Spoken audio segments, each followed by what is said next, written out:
PT Royal Sprint Development didirikan pada tanggal 12 Juli 2024 dengan akta pendirian nomor 13, nama notaris Andi Rizal Ali Fuldani, SH MKN. PT Royal Sprint Development atau yang biasa disebut RSD merupakan perusahaan yang bergerak di bidang properti dan konstruksi yang berkomitmen menghadirkan hunian dan kawasan yang inovatif, berkelanjutan dan bernilai tinggi. Baik, saya akan menjelaskan 7 aspek dimensi sosial dan budaya. Yang pertama itu kesejahteraan masyarakat, tingkat kenyamanan sejahtera, pendidikan, dan ekonomi masyarakat sekitar akibat kegiatan pembangunan atau industri. Yang kedua, perubahan sosial dan budaya, pergeseran nilai, norma, gaya hidup, atau struktur masyarakat akibat interaksi dengan pihak luar atau proyek besar.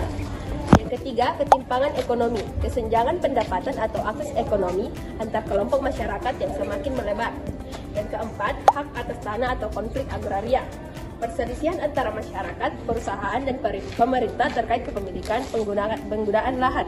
Dimensi lingkungan, polusi air dan tanah dan udara, mencemari lingkungan akibat limbah, industri, kendaraan atau aktivitas manusia, dan membahayakan sistem dan kesehatan.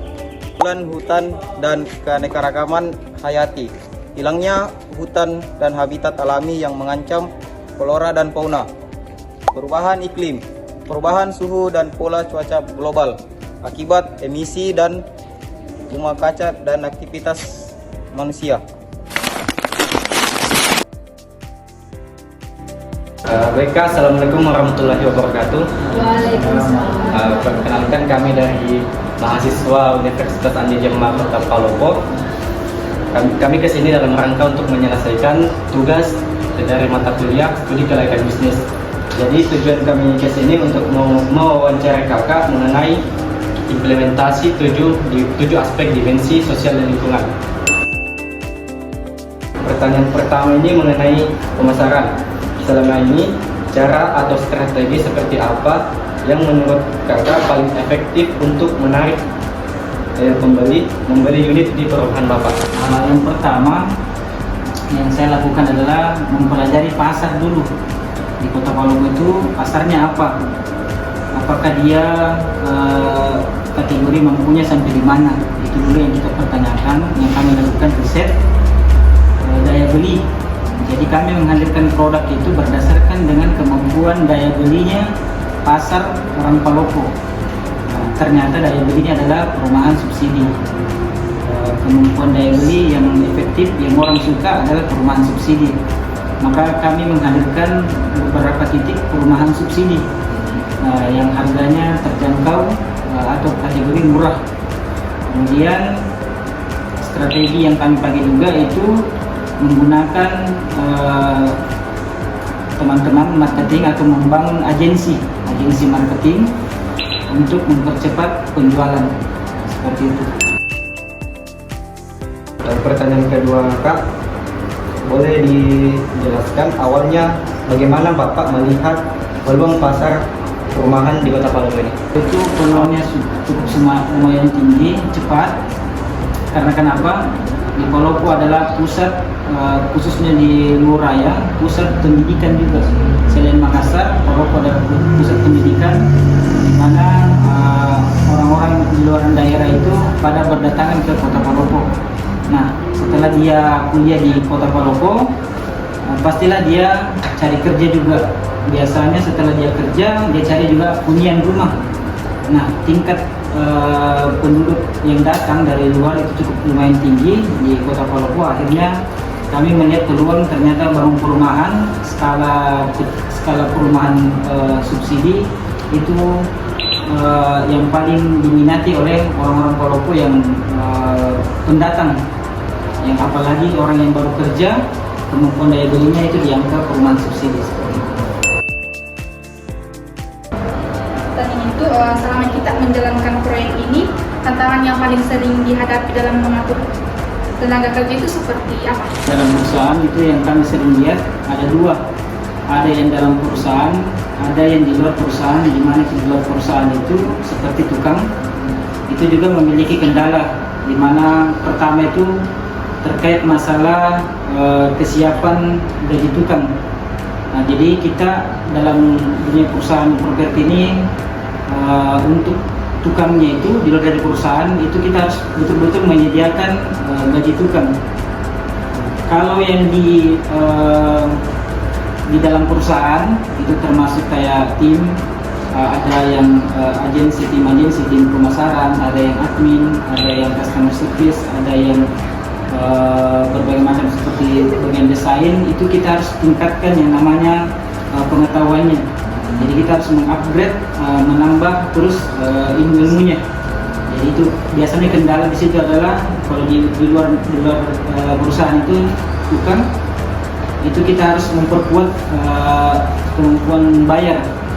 Kalau dalam perusahaan itu kita harus meningkatkan terus pengetahuan tim yang ada di kantor, secara ilmunya. Kemudian Kak, pertanyaan kedua itu bagaimana cara Kak membentuk dan mengelola tim kerja untuk proyek perumahan ini? Jadi pertama biasanya kami pasang koordinator, misalnya koordinator marketing. Jadi kita memberikan amanah satu orang untuk mengkoordinator untuk tim marketing. Ada yang bagian pengawasan, jadi dia mengkoordinator untuk bagian lapangan. Ada juga bagian kantor yang namanya manajer. Jadi itu kita berbagai macam kita pakai. Ada yang di agensi sebagai koordinator pemasaran, ada yang di lapangan sebagai koordinator tukang, ada yang di kantor sebagai manajer, gitu, untuk mengelola tim-tim yang lain. Baik Kak, selanjutnya saya akan mengajukan mengenai hukum dan legalitas. Pertanyaannya, apakah Bapak pernah menghadapi kendala dalam proses perizinan? Jika iya, bagaimana cara mengatasinya? Jadi salah satu kendala yang kami temukan untuk legalitas, izin mendirikan bangunan atau IMB, sekarang disebut PBG, adalah merupakan izin yang pertama diselesaikan ketika kita mau melakukan pembangunan. Nah, yang menjadi kendala biasanya adalah di aspek sertifikat. Biasanya lokasi itu belum bersertifikat, akhirnya kita terkendala di pembuatan IMB. Kemudian juga sekarang itu ada aturan yang menggunakan jasa arsitek. Di situ kami juga harus mencari tenaga ahli untuk bagian legalitasnya. Jadi yang kami gunakan itu lakukan adalah pertama mencari tenaga ahli, kemudian juga menyelesaikan unsur pertamanya adalah sertifikat. Jadi itu adalah cara kami untuk menanganinya. Pertama, bagaimana memperjelas dulu sertifikatnya dan mencari tenaga ahli.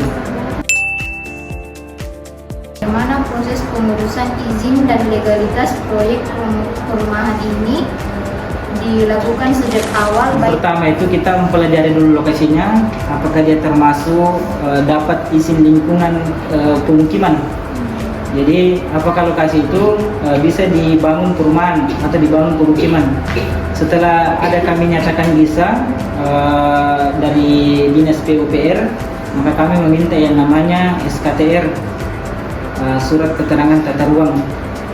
Setelah itu kami membuat rencana anggarannya dan rencana pembangunannya, time schedule-nya. Kemudian kami juga melapor ke semua aspek-aspek pemerintah, mulai dari tetangga sekitar, RT RW, camat, dan bagian perumahan. Setelah itu kami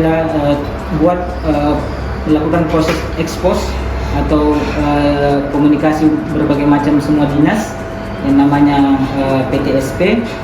Disitulah nanti diterbitkan yang namanya izin. Baik, saya akan mengajukan pertanyaan di bagian teknisnya. Selama proses pembangunan, apakah ada teknologi atau cara tertentu yang kakak gunakan supaya pengerjaannya bisa lebih cepat? Teknologi itu kalau di perusahaan kami belum terlalu menggunakan teknologi secara yang sekarang AI. Kami masih seperti manual, seperti memasang pengawas di lokasi, yang dimana itu dia komunikasi langsung menggunakan aplikasi WA saja, yang mengirim seperti permintaan bahan yang ada di lokasi, dia kirim lewat WhatsApp, pelaporannya lewat WhatsApp saja. Seperti Yang kedua itu bisa dijelaskan sedikit tentang bagaimana proses pembangunan rumah di sini dilakukan dari awal sampai selesai.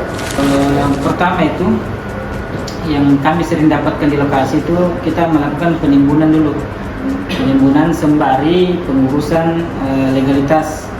Kemudian setelah kami timbun, kami padatkan dulu atau layakkan dulu lokasi. Setelah itu kami membangun bertahap. Baik Kak, pertanyaan saya itu mengenai sosial dan lingkungan.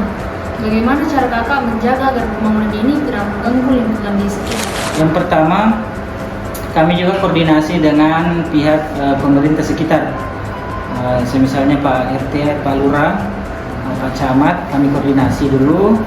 Kemudian contoh kasus kami melakukan penimbunan, maka kami menyediakan mobil penyiraman yang supaya tidak mengganggu lingkungan ketika kita ada aktivitas proses penimbunan.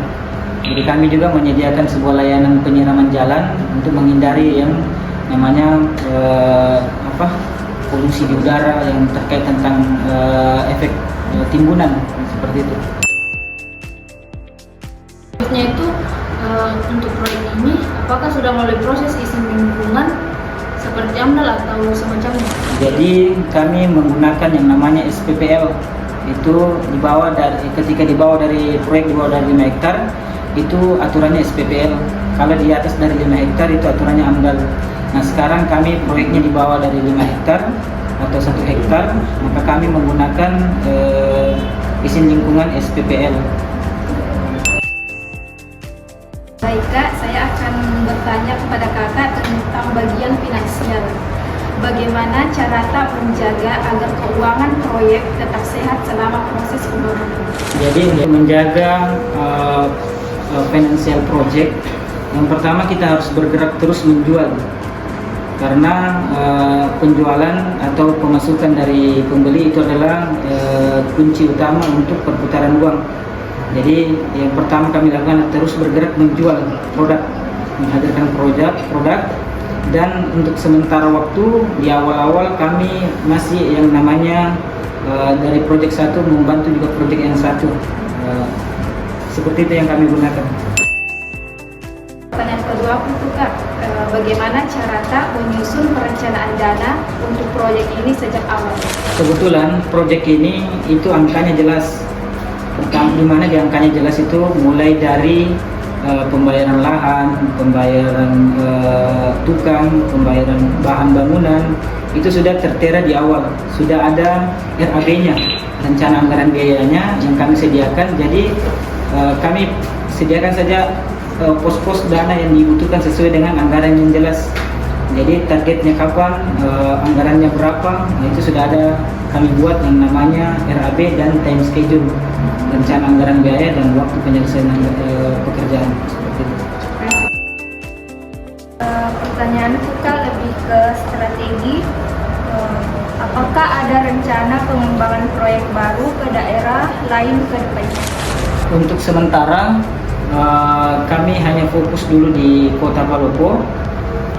Insya Allah juga tetap akan kami lakukan ekspansi kalau sudah proyek-proyek yang ada di Kota Palopo sudah kategori aman di sisi finansial atau dia jalan sendiri berdasarkan dengan pemasukannya sendiri. Apa tujuan jangka panjang yang ingin Kakak capai dengan usaha perumahan ini? Yang pertama, bagaimana caranya perusahaan ini adalah patokan atau pelajaran ke developer-developer lain, mulai dari strategi pembangunannya, modelnya yang betul-betul mengedepankan yang namanya kualitas dan kecantikan. Kemudian harapan kami juga perusahaan ini bisa menjadi agent of change, pembawa perubahan untuk skala di perkembangan pembangunan perumahan. Mungkin itu saja pertanyaan kami mengenai 7 aspek dimensi sosial dan lingkungan terhadap proyek perumahan kakak. Terima kasih atas waktu dan jawabannya. Sekian dari kami. Assalamualaikum warahmatullahi wabarakatuh. Waalaikumsalam warahmatullahi wabarakatuh.